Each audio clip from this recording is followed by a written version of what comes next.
back to our speaker series, although I think everybody here is their first time. I think everybody here is new, but this is Reggie Hayes, and he's a sports writer for the News-Sentinel, and I happen to know Reggie a little bit, so this will be fun.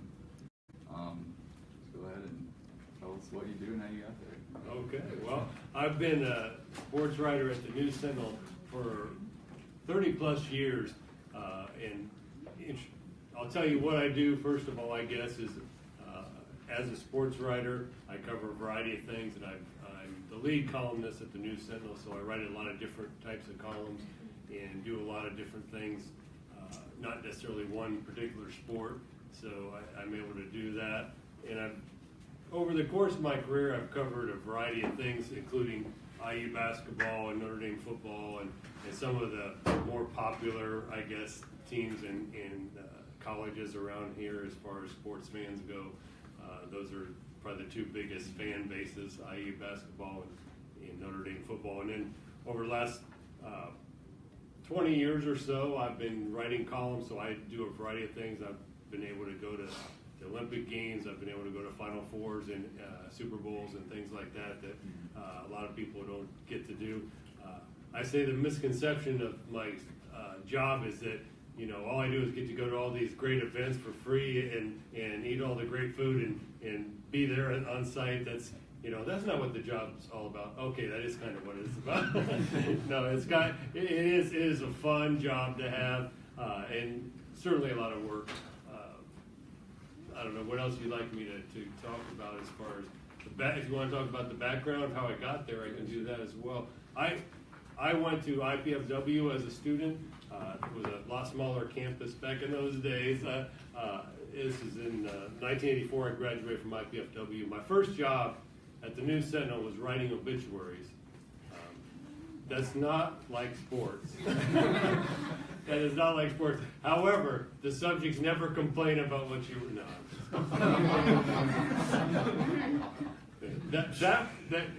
Yeah, rim shot. The other part of that, though, is that you learn how important it is to be accurate, because, if you're writing about something like that, that's really important to people on a different level than sports. So I learned some of the importance of accuracy and doing things correctly there, but I switched over to sports in about a year's time because a position came open, and I started covering high school sports, which I still cover even now, but then that was like almost all I did was high school sports. Then I moved up to where I did IU basketball during the Bobby Knight era, and up until really a couple years before he ended his time at IU, I was covering IU sports. I covered Notre Dame football when they won the national championship in 1988. That's how old I am. I was actually working then still. I covered them. The first year I covered them, they went undefeated, won the national championship. The next year, they went undefeated until the very last game of the season. So I thought, I'm never going to cover a loss by Notre Dame football. And then they went to Miami, and the Hurricanes put the hurt on them down there. And so that was the first Notre Dame loss that I covered. And of course, that was during the time of the rivalry, Catholics versus convicts and all that stuff that's been made into an ESPN 30 for 30 and so forth. So since that time, then I've just written a variety of different things in different columns. And I got my foot in the door by working there part-time when I was in college. So, as a college student, if you're able to get out there in the workforce, that's really helpful to get your face known a little bit before you get out of school. All right. What was the first game you covered? Do you remember? First game I covered, the first event I ever covered was the city swim meet. So this is like, and believe me, you don't want to cover the city swim meet.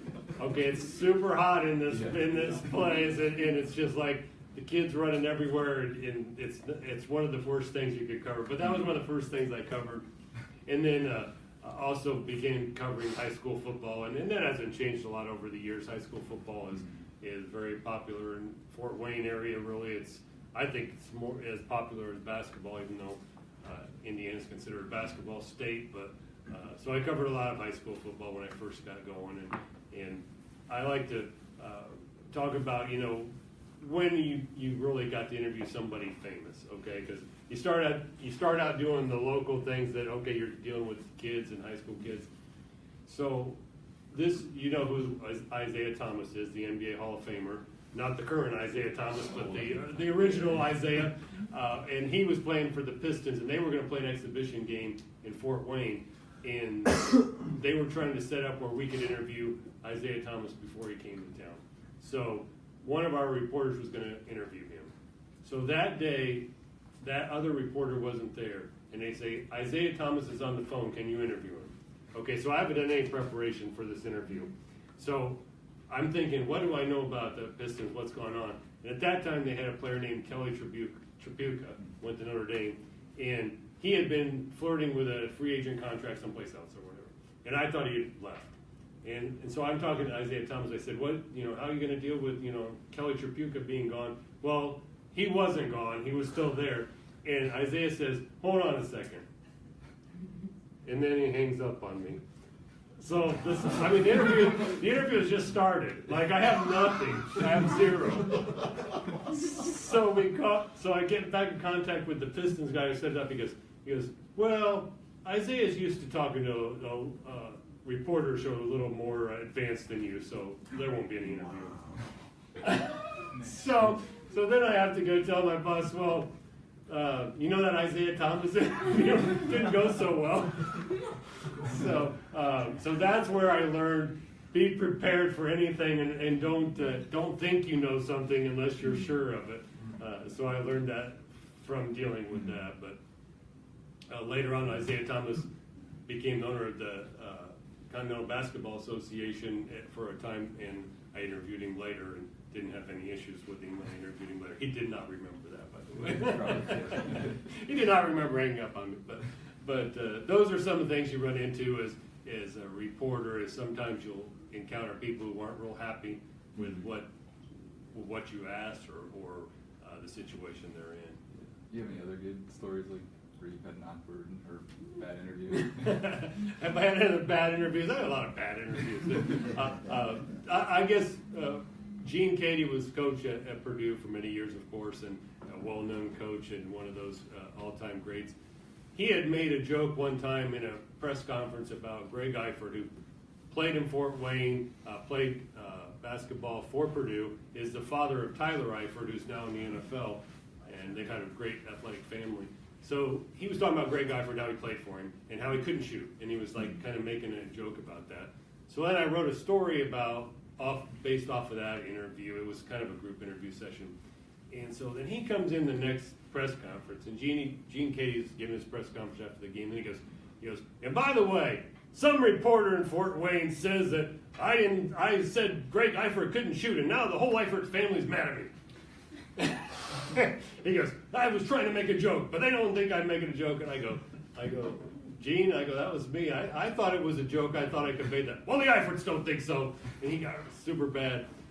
And then, so later on, I ran into Greg Eifert, and I go, Gene got really mad. Coach Cady got really mad about that. You were upset. And he started laughing. He goes, I thought it was a joke all the way around, so I don't know where he got it. So Eifert didn't think it was anything.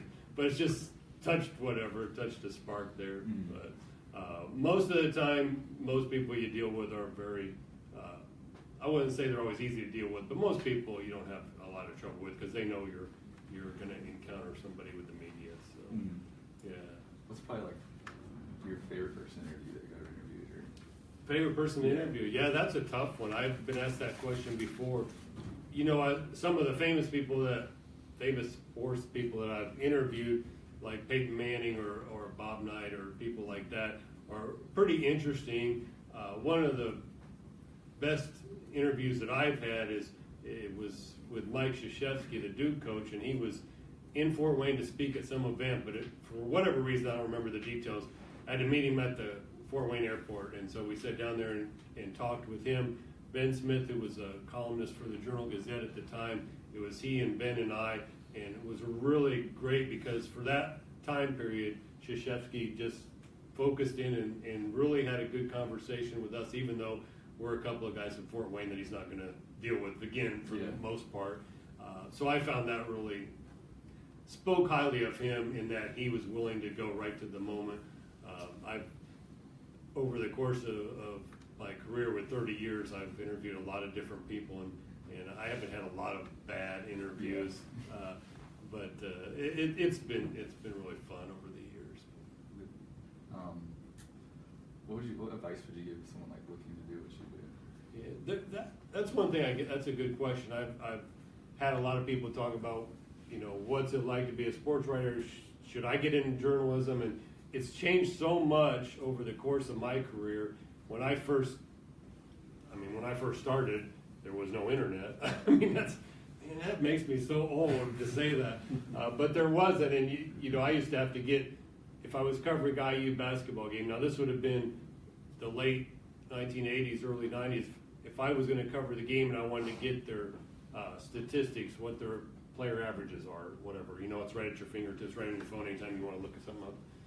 I had to actually go get a fax sent to me to get the information from their sports information department to get their scoring averages. It just wasn't that readily available. And that's really been the nicest thing as far as a writer, that so much material is right there at your fingertips at all times, and you can look anything up whenever you want to.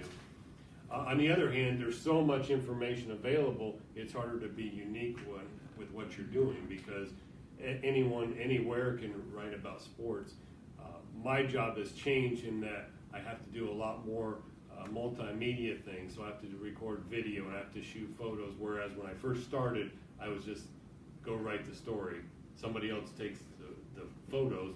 We didn't really deal with video, when I first started, because we didn't have websites at that point, but now it's all integrated and you have to really be skillful at all of those things. So I would say if someone's interested in getting into the media, really delve into your multimedia skills. Make sure you're able to not only write, but you're able to take photos, you're able to take video, edit video.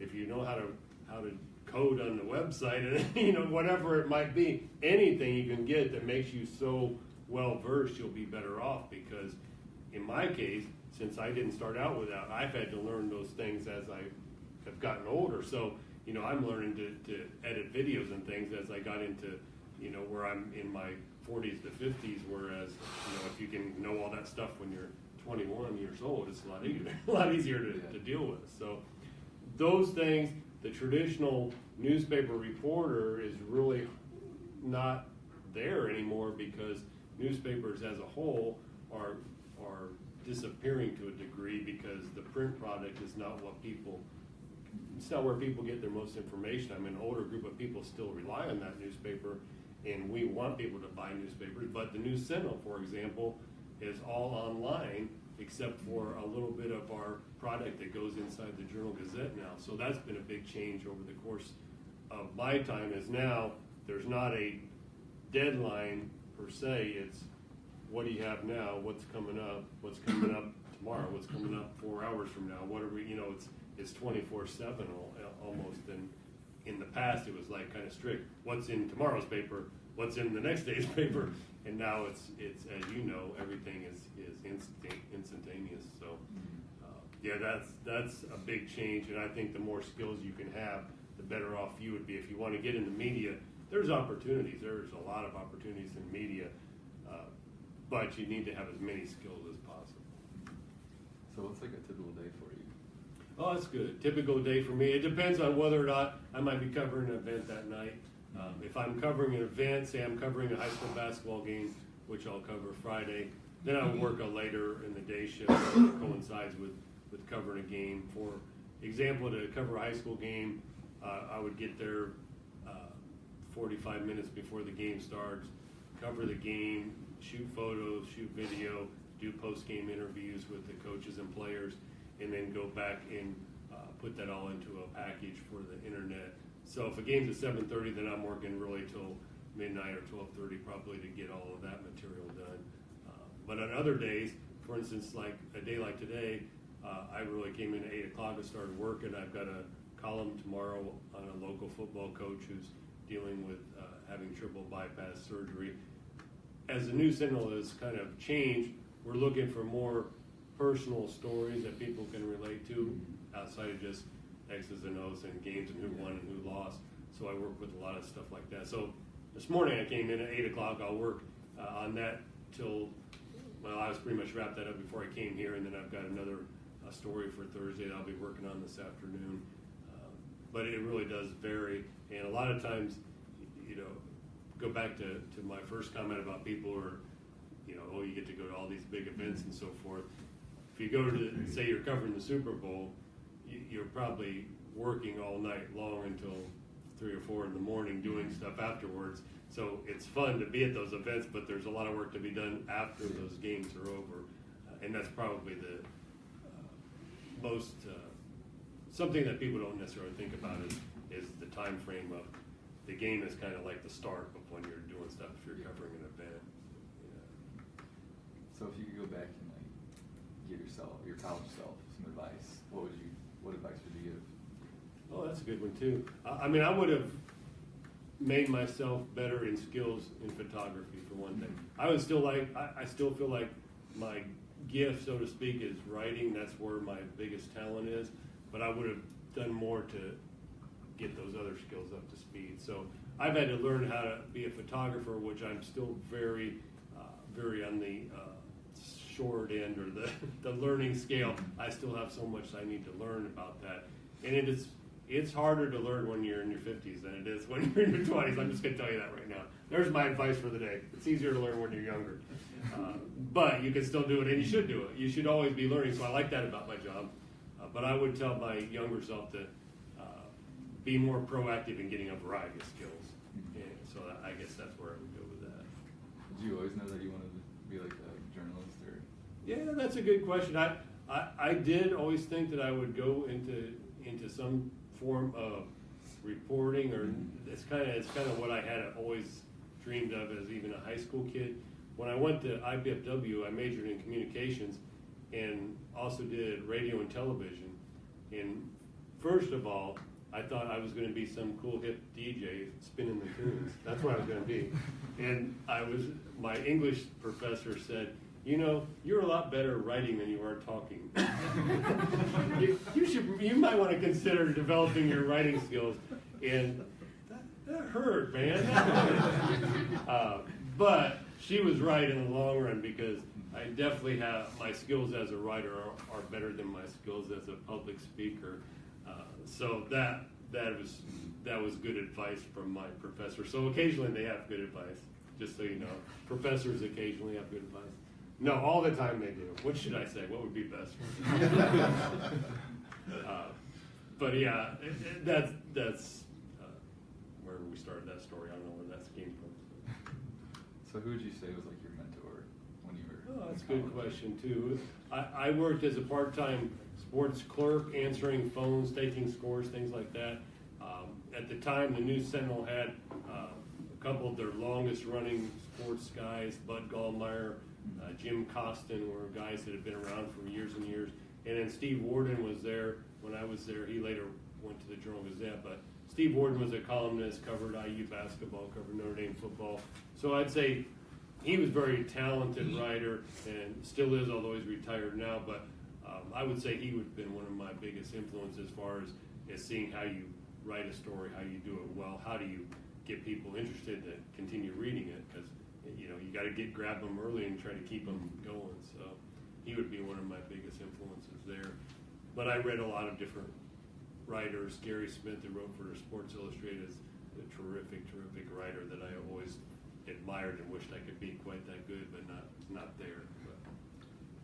I think anybody in the audience have a question? So if there was an event or a team that you haven't covered that you think would be awesome to cover, or something like a team or an event that would be great for you to cover that you want to, who would it be or what would it be? Oh yeah, that's a good question. I've had so many opportunities. It's really cool that I've had a lot. I have never covered the World Series, which is that dates me a little bit, because the World Series maybe not as big to younger people as it is to those of us who grew up in the 70s, but that would be something I'd like to cover. I think the Winter Olympics are pretty cool to watch and might be interesting to cover. I had the one opportunity to cover the Summer Olympics, which was in 2000. They were in Sydney, Australia, so that was one of the highlights of my career because I got to go travel to Australia and then cover those events. And so though I would say, you know, a World Series atmosphere, I think that's pretty cool. I haven't done yet. And I haven't been to like the Daytona 500. I'm not a big racing guy, but I think that would be a cool event to cover. I've covered the Indy 500 and so forth. So those are a couple of ones that come to mind. I grew up when the heyday of boxing, like the heavyweight champions with Muhammad Ali and Joe Frazier and all this stuff. So that might not have the same appeal that it once did, but I never covered some big event like that, which I think would be kind of interesting to be around. That'd be awesome. Yeah. Yeah, thanks.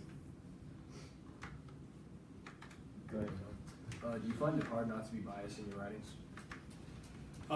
Probably not so much anymore, because one of the things that as you become a journalist and a sports writer in particular, you cover so many things that you almost, in a way, lose some of that sports fan side of you, because when you go in to cover something, you're thinking, okay, what's my angle? How am I going to approach this story?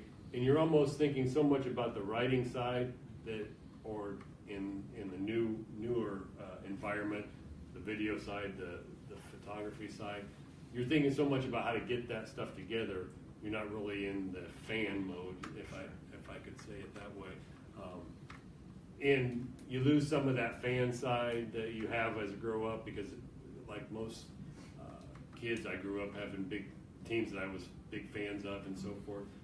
Now, the more you cover a team, you tend to want that team to do well because you get to know the players and the coaches, so you'd like, unless they're really not nice to you, then you might want them to lose.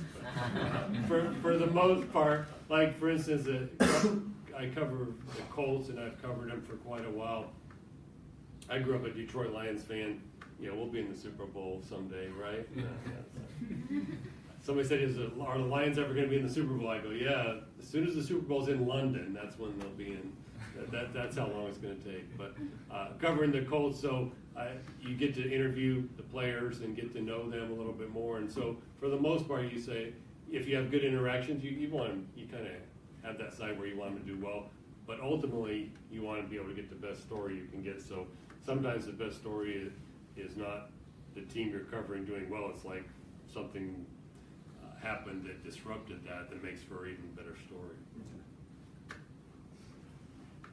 Now you spoke a little bit about who inspired you and who got you into journalism. But what is it about journalism that sparked your interest, that you thought to yourself, hey, this is a career that I want? Yeah, that's a good question. I really like writing. It's my favorite thing to do. It's enjoyable when I take a nice photograph and so forth. That's kind of enjoyable. But really, the writing is what I've often said. If you want to be a successful sports writer or any type of writer, the writing is what you have to love. So like a lot of people love sports, okay, but they might not like writing. So if you love sports and you like the topic of making sports, if you love writing and you like the topic of making the sports your subject, you have to love the writing first. I think you have to love the idea of telling a story, and that's kind of where I've always been with that.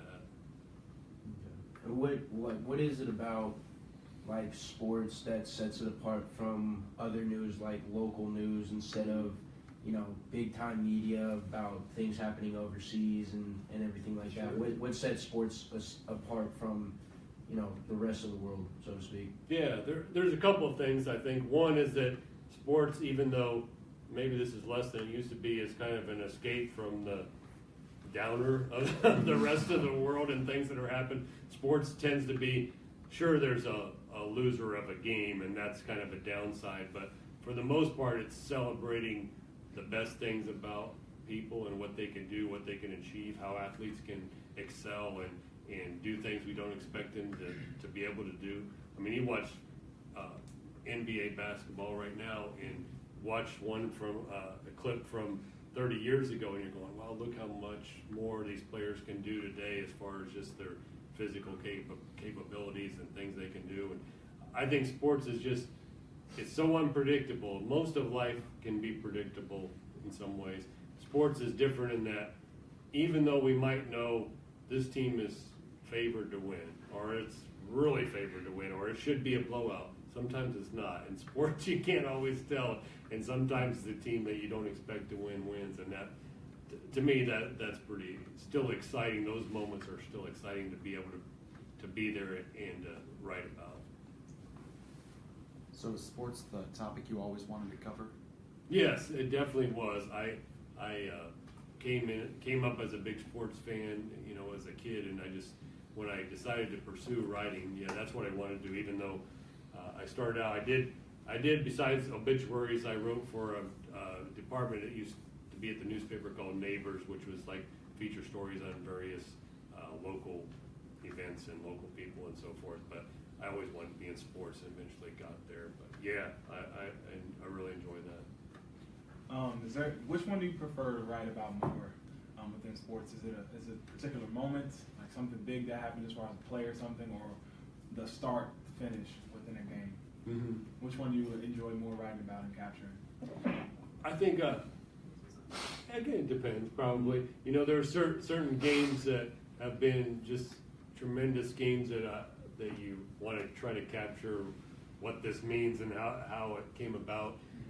One of the most exciting games I covered in covering the Colts was when they finally beat the New England Patriots in the AFC Championship game and went to the Super Bowl. The Super Bowl was almost anticlimactic after they finally beat Brady and Belichick and got to the Super Bowl. That game was like, oh man, how much fun that was to tell that story, because you knew the audience, which is the Colts fans, were so eager to read how they finally won that game. But on the other hand, telling individual people's stories can be just as fulfilling, because you're able to really get a little more depth into your article about that person in particular, what they went through to get to where they are today. Yes. Do you get to set your own schedule then? When you talk about you're going to do the game Friday, is that something you get to pick and choose now? Yeah, this time? We kind of have a collaborative effort in what we want to report on, what we're going to cover. At the News-Sentinel, right now, since we went to internet first and online is our main means of getting our stories out there and so forth, we have a staff of 9 people. So it's a pretty limited staff as far as size goes. So we do collaborate and say, what do we want in our section on our site? What do we want on our site this week? So for instance, I get to go out and find stories, find columns to write, but also we have a couple people who are kind of planning the section. So for instance, yesterday, talk about my schedule, can you go cover this game Friday night? Homestead and Carroll playing basketball. It's a boys basketball game. The winner is the conference champion. And they say, does that match up with your schedule? And so then I'll go cover that Friday night, even though that wasn't something on my agenda, but it's on the website's agendas. Gotcha. Yeah. Okay. But I get to go search for columns of my own, and for the most part have a lot of freedom to do that. So. You mentioned that AFC Championship game, but are there any games or situations you found yourself in that really set apart from the rest of them that you've attended? Mm-hmm. I think of that one just because it's one a lot of people can relate to, because it was on the NFL level. But I've also been able to cover high school games that were meaningful to the people involved, certainly right at that moment. I think of state football championships and when a team has tried to win for a long time and they finally win that state championship and that sort of thing. Individual games can still be even what are otherwise normal, I guess the best way to say everyday games. Sometimes you're at something where somebody hits an incredible shot or something like that. Those ones that involve pros or college games, you kind of tend to think of first because that more people are connected to that. Is there a sport figure now that you really, really want to interview? And if you had the chance to interview them, what are some of the things you'd want to ask them? Yeah, that's a good question. There are so many. It's hard to say because the bigger the person as far as personality or fame or whatever, the more people are talking to them, the more people are interviewing them, and I think that I don't know if there's somebody that directly comes to mind over that. I think of the most difficult interview would be someone who has been interviewed a lot of times. Okay, say for instance, LeBron James or someone like that who's been interviewed so many times. How would you get them to open up to something that they haven't told someone else? And that's really difficult. And that's why I think in some ways it's good to have a focus on people who are less well known, because then you can find the stories that haven't been told. Whereas, interviewing Mike Ditka or something would be something that everybody's done over the years. You know what I'm saying? So. What about someone like that you've interviewed before? Maybe go back, like Bobby Knight, and go back and interview him again. Yeah. Would that be? And by the way, when you interviewed him, when he was coach of IU, how did that go? Because he was well known for not being too nice to the media. Right. In his situation, it kind of depends on the circumstances and where you're at. I remember there wasn't a lot of times where I had one-on-ones with Knight, but I remember one where this was when Alan Henderson would have been playing, Calvert Cheney, those guys, and I was able to sit down in the stands and talk to him one-on-one about whatever, it might have been a feature on Alan Henderson or something. And in that context, when he knew you weren't trying to antagonize him or try to catch him in something, then he could be and certainly if you've listened to him over the years, he's very insightful into basketball. His personality got in the way of a lot of things. I guess that's a good mild way to put it, right? His personality got in the way. Now, with there being so many reporters and people in your position, what do you feel sets you apart from the rest? Like, how do you put in the time and work to portray your stories as something that's going to capture a reader's eye? Yeah, that's a great question, because it's hard to capture people's attention because, like I said before, there's so much out there. There's so much availability of you can pick up your phone and type in whatever topic, and here comes a list of things you can look at and read. I try to find something that's a little bit different than what everybody else has. That's harder when you're covering an NFL game than when you're covering a local high school game. Because if you're covering a high school game, there might be a reporter from the other Journal-Gazette newspaper, there might be a TV reporter there, but there's not tons of people there covering it, whereas in the NFL, your access is limited.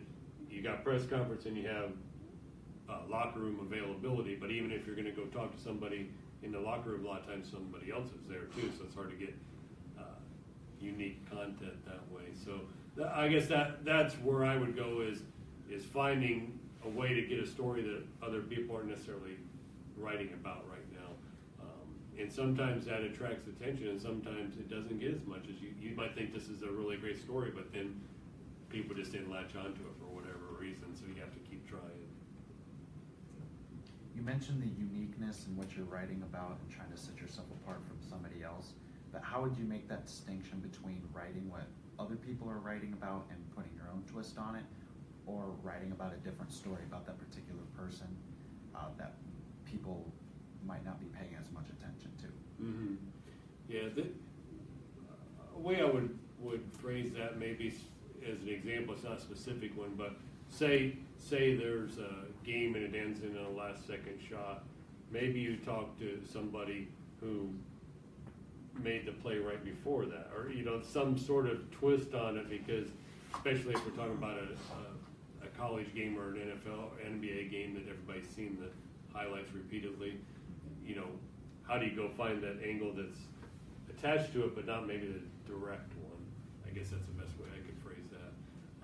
It's easier when you're covering something and not a lot of people are covering it, because then you can tell the story that's not being told by somebody else. Okay. Yeah. Reg, what team or event you wish you would have covered? That's a good one, yeah. What do I wish I would have covered? If I could have covered anything, right? That's right. That's a good question. You know, we go back to the other question about being a fan or how you root for. The only team that I've continued to kind of be a fan of, because I don't really cover baseball, is the Detroit Tigers. So that's been my team since I was a little boy. So that's my team, you know. You latch on a team when you're a kid and you go. So when I talk about the World Series, oh wow, how cool would it be to have covered the World Series with, you know, Kirk Gibson playing and hitting home runs and stuff, and or the I guess '84 is the last time. I don't guess, it is the last time the Tigers won the World Series. I'm not guessing on that. I know that because we had to lose to the Cardinals. See, now I'm talking we, like I'm part of the team. Do you ever do that where you talk about your team and you say we, like you're part of the team, and you're going, well, yeah, how many baskets did you make for the team? What's this we stuff? So I get into that. That would be something, you know, but again, that's a personal thing. Would I like to, I mean, how great would it be to be at any of those epic moments in sports when, you know, when Michael Jordan hit the last second shot, or, you know, I was able to be at the Final Four a few times, but what if I'd have been covering the game, you know, Duke, Kentucky, when Leitner makes the last second shot and that sort of thing? You think, oh, how would you write that one, you know, when everyone's writing about it? But I always think of personal things of that, of my one team that I still hold on to. Can you talk a little bit more about your experience in the Olympics and how you got that opportunity? Yeah, that was and at the time, this is 2000, so this is really before really the internet took hold a lot. So the News-Sentinel at the time was owned by Knight Ridder Newspapers, and which was a pretty large newspaper company, a lot of different papers. And we had a number of athletes who were going to be there. We had a local athlete who went to Southside High School, Dee Dee Nathan. She was in the heptathlon. We had a athlete, Lloyd Ball, who played volleyball, who was from IPFW, and he was on the men's volleyball team. So we had a couple of real local ties right there. We had a local trainer who was over there. Gene Katie's not necessarily local, but we covered a lot of Purdue, and he was part of the men's basketball coaching team. And so they decided we could spend this money to go cover it live, where you can go write these stories about, in particular, Dee Dee Nathan and Lloyd Ball, who weren't going to be covered by the Associated Press per se. You know, unless she got a medal, nobody was going to be writing stories about her. Now, she's very, very good. She didn't medal, but she's very, I mean, if you're in the Olympic heptathlon, you're one of the best athletes in the world. So so I was able to go cover her, even though she didn't win a medal, write stories about her experience and so forth. And Lloyd Ball was on the volleyball team. This was one of their worst volleyball experiences in the Olympics. They lost like every match. So you had to, this is in Australia, and you had to take a media bus to these events from the base, so to speak. And when I started covering the men's volleyball team, there was a bunch of people on the bus going. The last time they played a game, I was the only guy on the bus going to, because it was meaningless. They weren't going to medal. No one else was paying attention to men's volleyball at that point. So it's me and the bus driver and an empty bus as we go to watch men's volleyball one more time. And then, of course, Lloyd Ball went on to have a great experience when later on at another Olympics. But I mean, he was fortunate to play in more than one. So we did that. We were able to have daily reports from Australia, which, because the time difference, our paper is afternoon paper, so we were really getting the Olympic material in our newspaper as soon as it was happening. I remember covering the USA baseball team was playing in the gold medal game, and I was writing on deadline, which we were an afternoon paper, was very different to be on deadline. So I finished my story 8 o'clock in the morning, Fort Wayne time, even though it was later on the evening in Australia.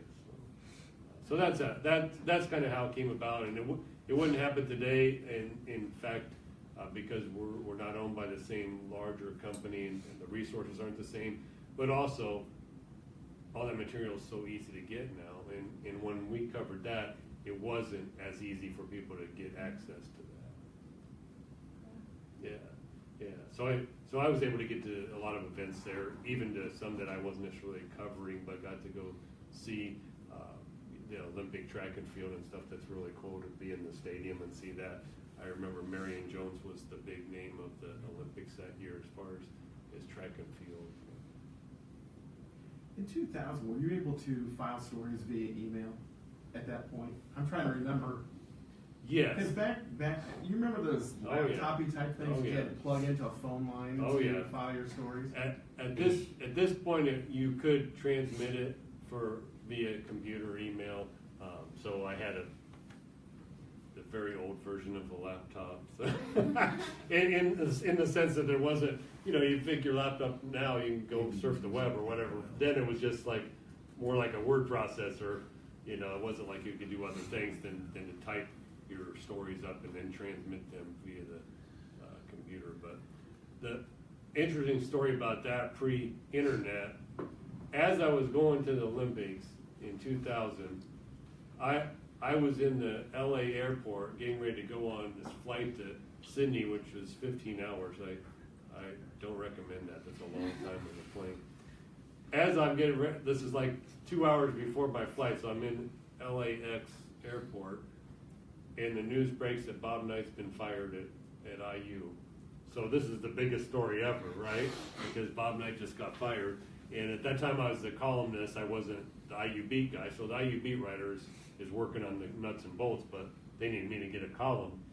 And so at this time it wasn't what it is now with Wi-Fi and internet and so forth. So I had to write my column, and then I had to read it over the phone to some other poor guy who had to type it in. I used to be that guy. So Nate Trela was the man who typed that. I still remember that. He was the unlucky guy who had to type it in while I read it to him. So because I was going to be on an airplane for 15 hours and there wasn't going to be any other way for me to do that. The good thing about that, in talking about a bigger story, is that because Gene Cady was with the U.S. Olympic team in Australia, I was able to go talk to Gene Cady about Bob Knight getting fired, which was a big deal because he was the biggest rival that Knight had as far as the Purdue-IU rivalry and all that stuff. So I was able to get a story of Gene Cady and what he thought about Knight being fired, and so I had that story first of anybody who was writing about that topic. So that was cool. So ESPN recently laid off a substantial portion of their workforce. What are your thoughts on that? I mean, I think it's the media in general that there's, everything's tightening up now, and they employ a lot of people, and they probably employed more than they have to get what they need. I mean, it's a tough business. I mean, I grew up around here. I'm comfortable staying in this media market, so that makes it a little different. But it's very hard to the media in general is downsizing a lot of places, even those companies like ESPN. So the bad part is a lot of people who lose their job are some of the best people. It doesn't necessarily coincide with quality. And that goes back to what I've always told my kids: life isn't fair. You got to deal with what happens, and because that's not necessarily, they're not firing the people that are incompetent. They're firing downsizing, not firing, I guess. It's the same result. It's the same result. You don't have a job. So. All right, I think that's all the questions we have. Thanks for coming in. Yeah. Thanks for having me. We do have something for you. All right. Well, thank you. Thank you very much. Want me to open it now? It's got some Indiana Tech swag. Oh yeah. It's shameless promotion. Yeah. That's all right. It is very nice. Hey. Also, I am a tremendous coffee drinker, so we'll get plenty of views. We'll get plenty of views. Thank you very much. Reg, I didn't know that was happening. That's great. Say goodbye. You guys will count.